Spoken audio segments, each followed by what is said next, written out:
ಬಿಸಿಲಿನಿಂದ ಮಾವಿನ ಫಸಲಿಗೆ ರೋಗ ಬಂದಿದೆ. ಕೋಲಾರದ ರೈತರು ಆತಂಕದಲ್ಲಿದ್ದಾರೆ. 80% ರಿಂದ 90% ಮಾವಿನ ಫಸಲು ಉದುರಿ ಹೋಗ್ತಾ ಇದೆ. ಹೀಗಾಗಿ ಬೆಳೆಗಾರನಿಗೆ ಆತಂಕ ಎದುರಾಗಿದೆ.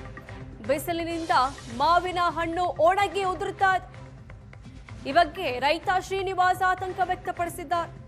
ಕಳೆದ ವರ್ಷ ಬೆಳೆ ಇದ್ರೂ ಬೆಲೆ ಇಲ್ಲದೆ ಬೆಳೆಗಾರರು ಪರದಾಡಿದ್ರು. ಈ ವರ್ಷ ಮಾವಿಗೆ ರೋಗ ಅಂಟಿದೆ. ಮಾವು ಬೆಳೆಗಾರರು ಸಂಕಷ್ಟದಲ್ಲಿದ್ದಾರೆ. ಹೀಗಾಗಿ ಕೋಲಾರ ಜಿಲ್ಲೆ ಅಂದರೆ ಸಾಕು ಮಾವು ಬೆಳೆಗೆ ಎತ್ತಿದ ಕೈ. ಇಲ್ಲಿಂದ ದೇಶ ವಿದೇಶಗಳು ಕೂಡ ಮಾವು ರಫ್ತಾಗುತ್ತೆ.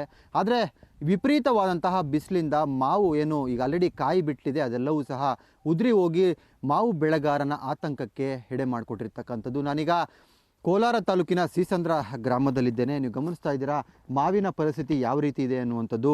ವಿಪರೀತವಾದಂತಹ ತಾಪಮಾನ ಏರ್ತಾನೆ ಇದೆ. 38 ಡಿಗ್ರಿಗೆ ತಲುಪಿದೆ. ಆದರೆ ಇರ್ತಕ್ಕಂತಹ ಈ ಒಂದು ಬಿಸಿಲಿನ ಬೇಗೆಗೆ ಇರ್ತಕ್ಕಂತಹ ಅಲ್ಪ ಸ್ವಲ್ಪ ಮಾವು ಏನು ಇತ್ತು ಅದು ಸಹ ಉದುರೋಗಿದೆ. 80% ರಿಂದ 90% ಅಷ್ಟು ಈಗ ಆಲ್ರೆಡಿ ಮಾವು ಹಾಳಾಗಿರ್ತಕ್ಕಂಥದ್ದು. ಅಂದ್ಕೊಂಡಂತಹ ಬೆಳೆ ಸಹ ಬಂದಿಲ್ಲ. ಆದರೂ ಸಹ ಇರುವಂತಹ ಮಾವು ಏನಾದರೂ ಉಳಿಸ್ಕೊಂಡು ನಾವು 4 ಕಾಸು ನೋಡ್ಬೋದು ಅನ್ನುವಂತಹ ನಿರೀಕ್ಷೆಯಲ್ಲಿ ರೈತ ಇದ್ದ.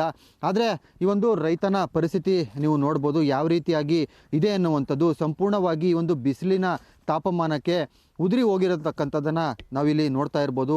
ಮಾವು ಅಂದರೆ ಇನ್ನೇನು ಕೆಲವೇ ದಿನಗಳಲ್ಲಿ ಮಾರುಕಟ್ಟೆಗೆ ಹೋಗಬೇಕಾಗಿತ್ತು. ಇಲ್ಲಿ ಮಾವು ಏನಿಲ್ಲ ಅಂದರೆ ಒಂದು 300 ರಿಂದ 400 ಗಿಡಗಳನ್ನು ಅಂದರೆ ಮರಗಳಿದೆ, ಮಾವಿನ ಮರಗಳು.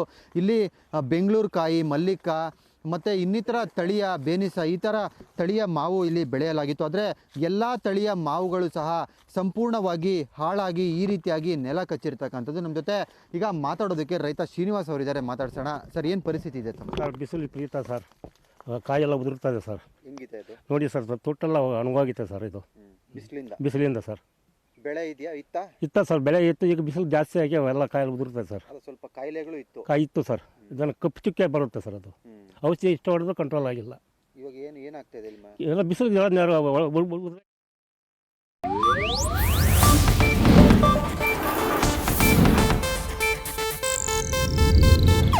ಇದು ಏಷ್ಯಾನೆಟ್ ನ್ಯೂಸ್ ನೆಟ್ವರ್ಕ್ ಪ್ರಸ್ತುತಿ.